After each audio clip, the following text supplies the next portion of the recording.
नमूना recording studio Rajgir.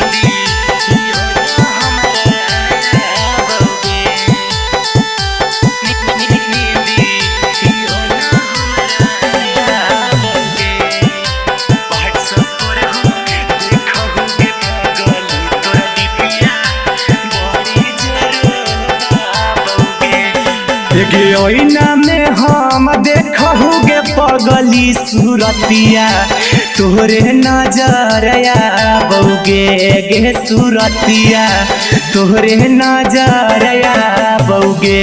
हे गे व्हाट्सएप पर हम देखहुगे पगली तोरा डिपिया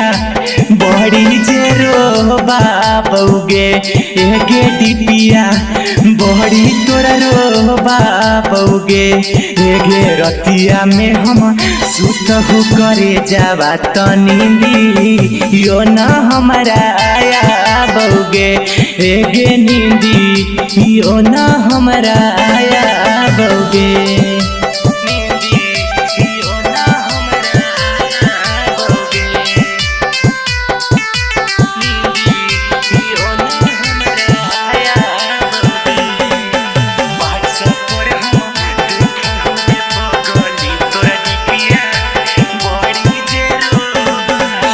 मीठी मीठी बोलल तोरो बोलिया गोलिया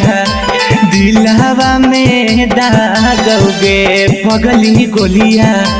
दिलहवा में दागौगे गे खाना माता दूर के हो बात हमसे पानी यो नहीं घोटा होगे गे पानी यो नहीं घोटा होगे गे मीठी तोहरा बोलिया गे पगली गोलिया दिलहवा में दागौगे पगली गोलिया दिलहवा में दागौगे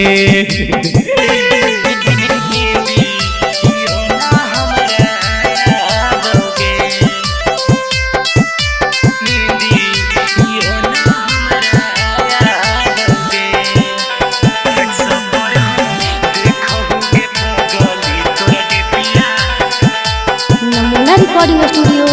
राजगीर। रहतिया के सुतला में सपना तोरे हमरा के साता बौगे जानो आधी रात में जागा बौगे गे रात भर रोबो सोनू सिंगर तकियाबा